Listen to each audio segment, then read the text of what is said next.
जय श्री कृष्ण। आइए परमार्थ पथ में कुछ इस पर भी विचार करते हैं। आज के मानव का स्वभाव ये हो गया है, किसी के पास भी कितना धन संपत्ति है वो तब भी उसका मन नहीं भर रहा है। आज के मानव का स्वभाव ये हो गया, उसके स्वभाव में ये बात आ गया है कि कितना ही धन मेरे पास आ जाए तो वो कम ही है। ये तृष्णा जो है जीव के भीतर पहले इतना नहीं सताती थी, 30, 40, 50 वर्ष पहले। आज मनुष्य को तृष्णा बहुत सता रही है। कैसे भी आए, कैसे भी आवे, धन आना चाहिए। न्याय से आवे, अन्याय से आवे, कैसे भी आवे। तो इसमें ध्यान देने की बात यह है कि जो अन्याय से आएगा उससे न तो आपकी बुद्धि शुद्ध होगी, ना आपके परिवार की बुद्धि शुद्ध होगी, ना आपके सद्विचार आएंगे बनेंगे बढ़िया। कई लोग इस बीच में कहते हैं कि चाहे जैसे भी आए मंदिर को दान कर देंगे।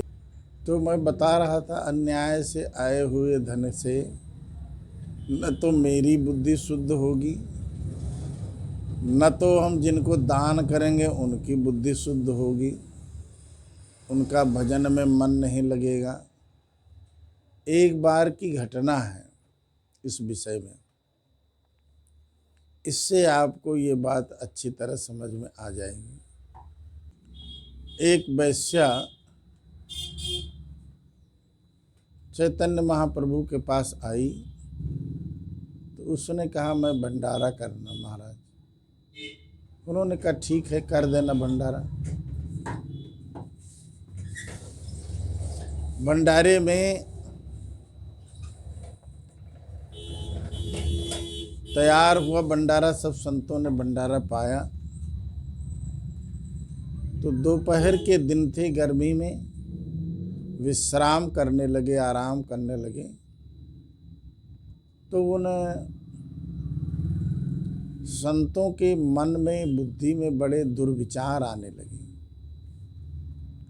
वैसे दुर्विचार विषय संबंधी कभी नहीं आए थे। तो नींद आई नहीं तो सब संत महात्मा जो है चैतन्य महाप्रभु के पास गए। कहे महाराज आज बड़ा मन अशांत हो रहा है, आज बड़ा मन विक्षिप्त हो रहा है। तो चैतन्य महाप्रभु ने कहा आज का भोजन प्रसाद किसके यहाँ से आया था? महात्माओं ने कहा वैश्या का धन आया था,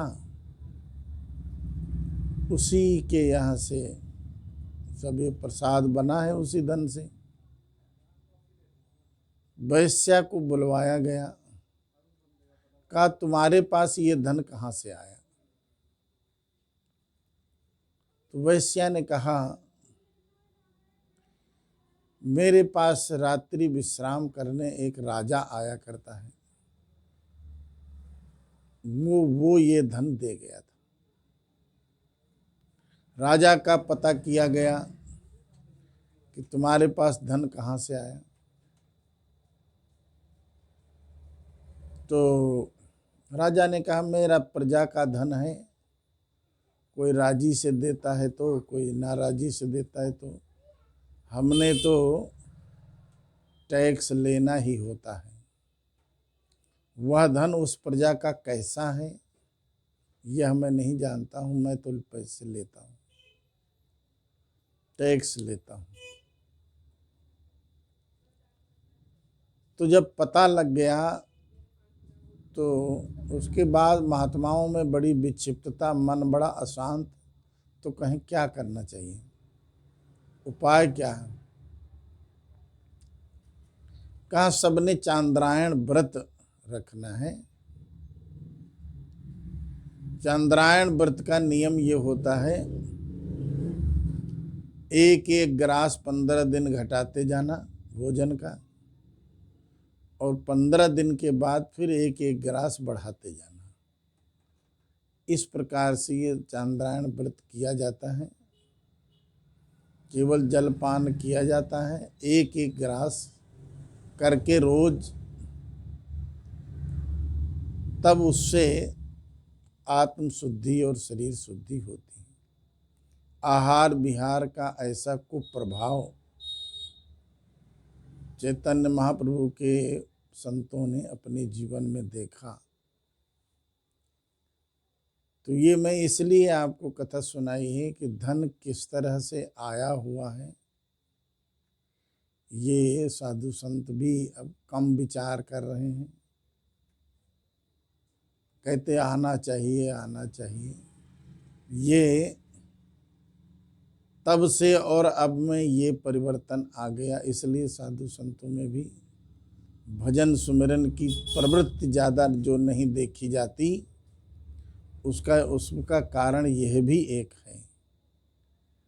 आज अपनी वाणी को यहीं पर विराम देते हैं। आहार विहार का विचार करना चाहिए, तभी भजन बनेगा, नहीं तो नहीं बनेगा। जय श्री कृष्ण।